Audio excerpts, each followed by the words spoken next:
Okay, so I'm already being interrupted. This is amazing. Video lecture number 2. A little fancy here. Countdown to war, 1914. So basically, that's what we're looking at. This is just a graphic that gives you some of the dates leading up to it. Not a huge believer in dates. I'll give you a couple throughout this, but it's more understanding the process and how it essentially worked. So yes, it began with the assassination. We've looked at the causes, and the trigger event, or the most direct cause, would of course be the assassination. So June 28th, 1914, Archduke Ferdinand, again in line to the Austrian throne, was killed by Gavrilo Princip, a member of the Black Hand, while visiting Bosnia. And this is within the Austro-Hungarian Empire. Again, the debate could be said he was a sacrificial lamb for the Habsburg Empire, kind of as an excuse to start war on this upstart Serbia, which had been causing major problems within the area. So basically, before Austria-Hungary is going to do anything, though, the one thing is they're going to want is a guarantee from the Germans. And so this is what's been known as throughout history, the blank check. And basically saying to them, what are you going to do? They're going to consult Germany and discuss how to deal with the crisis. And Germany basically gives them this blank check. Blank check, that means Germany would support Austria-Hungary even if it meant going to war. Germany felt certain that Britain would remain neutral if this war broke out. So keep in mind their motivations. They think they can start and win a war now. They're strong, and other powers perhaps are not. And this is basically why they gave them this blank check. So what does Austria-Hungary do? They prepare for war. And they, with Germany's support, they want to have war just on Serbia at this time. And they issue the ultimatum. So the ultimatum, because it was the Black Hand was a Serbian terrorist organization, the Austrian sent the Serbians an ultimatum and said, hand over your terrorists or face war. An ultimatum is a threat, which basically states that one must meet certain conditions or face dire consequences. Serbia did reply, and they agreed to most terms of the ultimatum. I'd ask for clarification on a few points.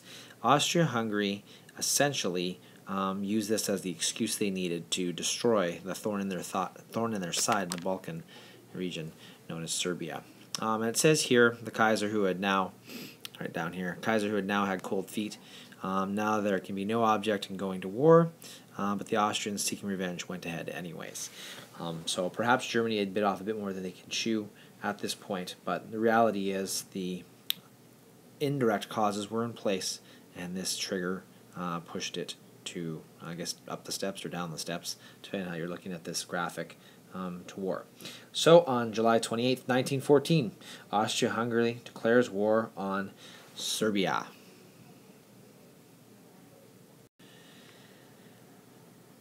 So now we have basically conflict, between two nations. Maybe what I'll do, can I enlarge this one? Let's get fancy here.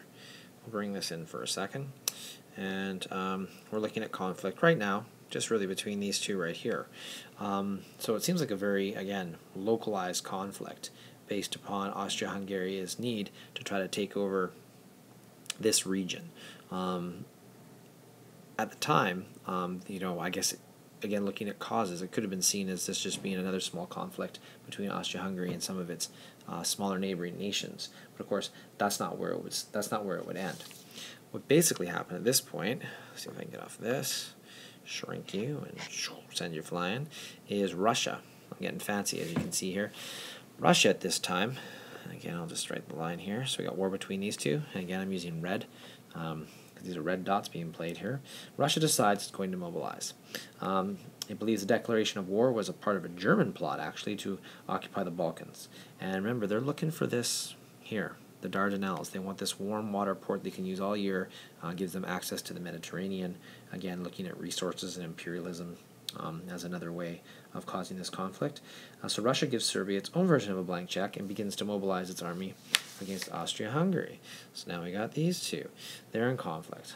Well, Germany, under the Kaiser, demanded that Russia demobilized. When that didn't happen, Germany supports Austria, because at this point, cold feet or not, it's gone too far, so they declare war here. France, if you remember, was in alliance with Russia, and it told Russia that it would declare war. So we got our war here. Germany declared war on France.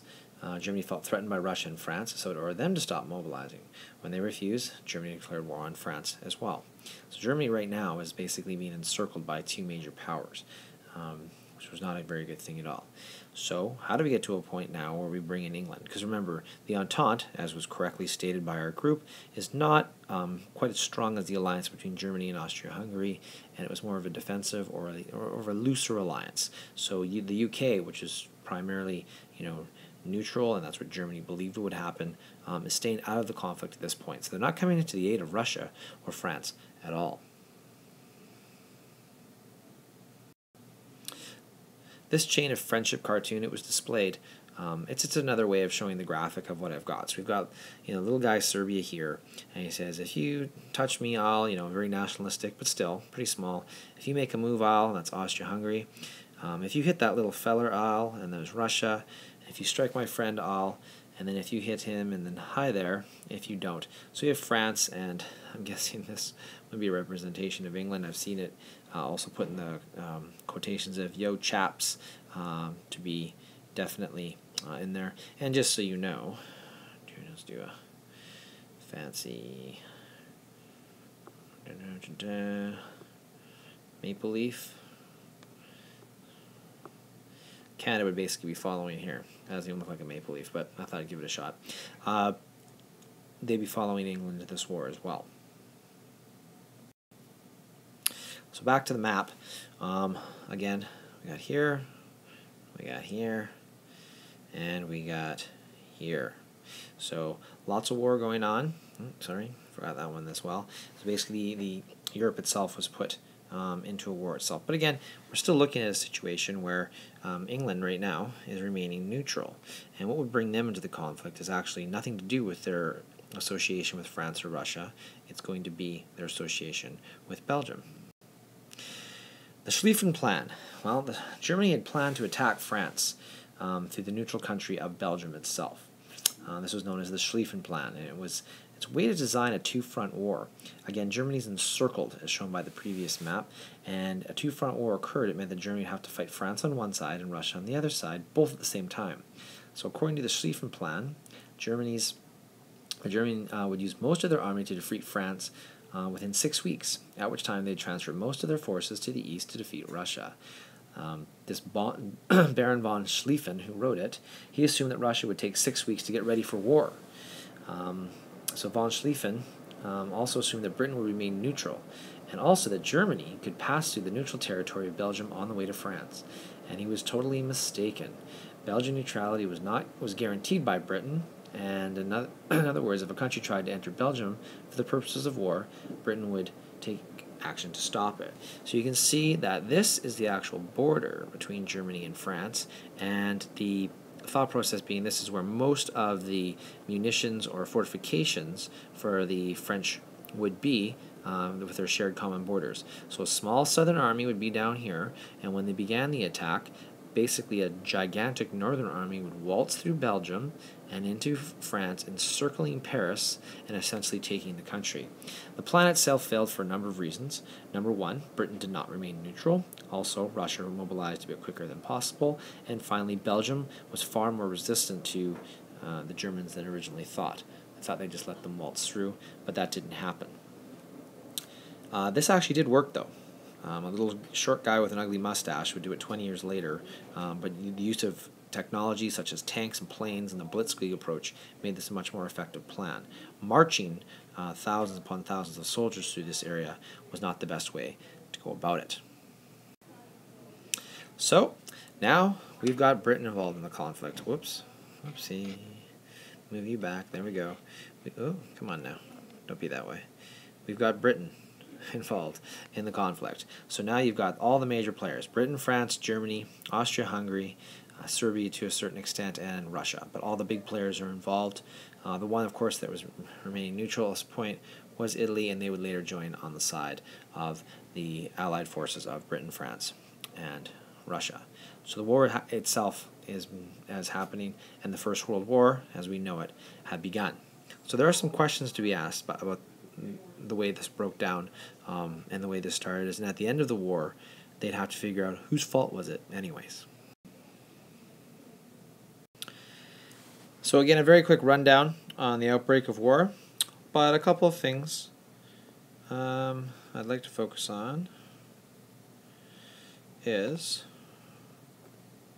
can I play with this at all? I can.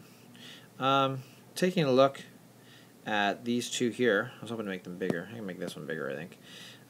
Here's one version of the Germans invading Belgium. You can see Belgium's in a certain position, and Germany is also in a certain position. Very menacing versus someone that's a bit more of a victim. And in this case here, we have a situation where Germany looks a bit more foolish. He's got, hot dogs hanging out of his ear. I guess it's maybe Wiener Schnitzel or Bratwurst. But this is an older man, not quite as powerful, and then a smaller but a very determined Belgian person that's basically going to put up a fight. So again, when you're talking about bias in your newspaper headlines, etc., and so forth, something to help you with that assignment is keep in mind that things are going to be presented to countries very differently. And so looking at these two pictures, which one of them presents Germany in a more negative light, Belgium in a more positive light, and which one is more likely to incite a population to want to fight a war, being put into a newspaper? In other words, which one would be more likely to be in England? Which one would be more likely to be in France? Something to consider as you're writing your headlines when we're talking about bias itself.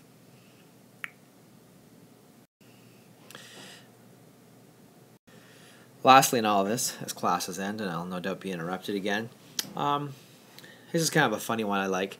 War declared by all. It's like Austria declares war on Serbia, declares war on Germany, declares war on France, declares war on Turkey, declares war on Russia, etc., so forth. So one thing to consider when you're looking at this is whose fault was the war itself? In other words, nations struggle to remember who their allies are. The Ottoman Empire almost declares war on itself. I mean, this is a fictitious paper, but it's still just, look at all these arrows that are happening here. It creates a situation where, it's not necessarily can be blamed solely on Germany from this perspective, although at the end of the war we'll learn that during the peace process Germany was in fact blamed solely for this. We'll be working on this next class, so I just wanted to introduce it. And here's kind of a funny one. An area drunkard declares war on Ireland. So, I mean, it's basically making fun of the fact that once one person declares war, everyone kind of joined in the game. So, for them to point to one particular country declaring war seems a little bit ridiculous. So, just to finish off, here's a graphic I can show you. Crime of the ages, who did it? And so just to blow it up, you can see a couple of things here. Number one, there's all the countries, Russia, Belgium, of course, France, Italy, Serbia, and Austria tend to be pointing right at each other, but most of them, you can see, are pointing one direction. They are all pointing at Germany. I really don't know what Italy's doing over here, but they're involved in the conflict. And unfortunately, the peace of Europe, this is the peace process that's being put forward, seems to be suffering a fairly poor fate with a very Shakespearean dagger sticking out of her there. Unfortunately, it seems like the peace of Europe will suffer for this. And we will learn that as we get into World War II, one of the major causes of it was the peace process and how the Germans were essentially blamed for all of this. So as we get into next day's lesson, keep some of these things in mind. I'll give you some more information that you can look at. And when we do look at whose fault was it anyways, maybe we can come up with some sympathetic reasons as to why we can't necessarily blame the Germans for everything.